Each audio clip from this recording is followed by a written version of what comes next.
એક સમય જ્યાં 300થી 400 લોકો જમી શકે તે પ્રકારની વ્યવસ્થા ગોઠવવામાં આવતી હતી તે આજે બંધ હાલતમાં છે।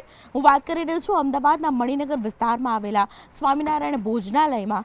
મારી પાછળ જોતા આ ભોજનાલય કે જ્યાં 300થી 400 લોકો એકસાથે જમી શકે તે પ્રકારની વ્યવસ્થા કરવામાં આવી હતી, પરંતુ હકીકત એ આવી કે જ્યારથી કમર્શિયલ ગેસની અછત થઈ છે ત્યારથી અહીં આ ભોજનાલય છે તે બંધ હાલતમાં જોવા મળી રહ્યું છે।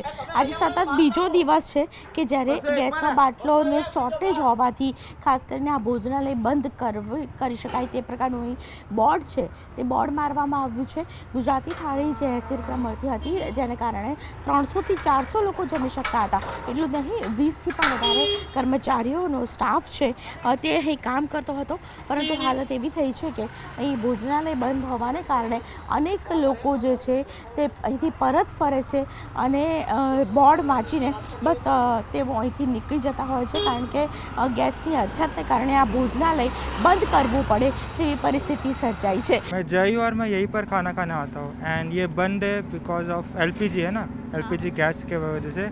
एंड ये यहाँ पर रीजनेबल प्राइस में अच्छा एंड शुद्ध खाना मिलता था, बट ये फिलहाल के लिए अभी बंद है। तो अभी क्या करते हो आप, क्योंकि ये तो भोजनालय तो बंद हो गया है, तो क्या खाना दूसरी जगह जाऊँगा, वहाँ पर जाके ट्राई करूँगा। तो आपको हालांकि अभी दिक्कत पड़ रही है क्योंकि खाने की दिक्कत पड़ रही है आपको। आप कहाँ से हो? बेसिकली आप स्टूडेंट हो? यस, स्टूडेंट हूँ मैं, पुणे से हूँ। આજે હું અત્યારે અહીંયા આવ્યો જમવા માટે થઈને, અને આ મણિનગરની એક એવી સારી અને એવી શુદ્ધ ભોજનાલય હતી કે ત્યાં અહીંયા મણિનગરના હજારો લોકો અહીંયા જમે છે, અને આ બહુ ખૂબ સારું છે। એટલે મને હમણાં બીજા મીડિયાના માધ્યમથી જ ખબર પડી કે ગેસ સિલિન્ડરના કારણે આને બંધ કરવામાં આવી છે। તો હું સરકારને એક વિનંતી કરવામાં માગું છું, કારણ કે મણિનગરની અંદર એલજી હોસ્પિટલ છે, મણિનગરની અંદર પીજીમાં રહેતા ઘણા બધા વિદ્યાર્થીઓ છે કે જેનો અહીંયા પરિવાર નથી, તો એવા લોકો ક્યાં જમશે? જેમ કે કોઈનો અહીંયા પરિવાર હોય તો એના ઘરે જઈને જમી લેશે, બધી જ હોટલો જો બંધ થઈ જશે તો એ બાળકોનું ભવિષ્ય શું?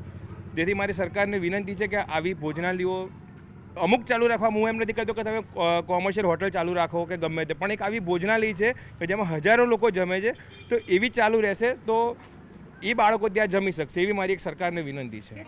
અહીંયા અંદાજે મારા ખ્યાલથી હું જ્યારે પણ અહીંયા જમવા આવ્યો હોઉં છું ત્યારે ઓલમોસ્ટ અહીંયા ફૂલ જ હોય છે, એમ દિવસના કદાચ 500થી 1000 લોકો અહીંયા જમતા હશે।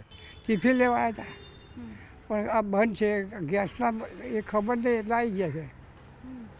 દર વખતે રોજે રોજ આવો છો? ના ભાઈ, હું તો રહું છું આમ સિટીએમ બાજુ, પણ એ મારું ઘર ખરું ઘોડાસરમાં, એટલે આવું તો ખાવાનું લઈ આવું, બસ આ બીજું કોઈ કારણ નહીં। સરકારને એટલી વિનંતી છે કે હોટલો બંધ કરાવે ચાલશે, પણ જો આવું ભોજનાલય બંધ કરાવશે એની અંદર ઉંમરલાયક માણસો, અમારા જેવા વ્યક્તિઓ, જે સ્ટુડન્ટો છે, આ બધાને આવી તકલીફ પડશે। જેથી વિનંતી છે કે ભાઈ આવી ભોજનાલયો બંધ ના થવી જોઈએ, શુદ્ધ શાકાહારી ભોજન મળે છે, બીજું કે જે નોર્મલ પબ્લિકને ખાઈ શકાય એવા પૈસાથી મળી રહ્યું છે, એટલે આવી વસ્તુ બંધ ના થવી જોઈએ એવી સરકારને અપીલ। એ સરકારે થોડી વ્યવસ્થા કરવી જોઈએ જેથી કરીને આવા ભોજનાલયો બંધ ના થાય।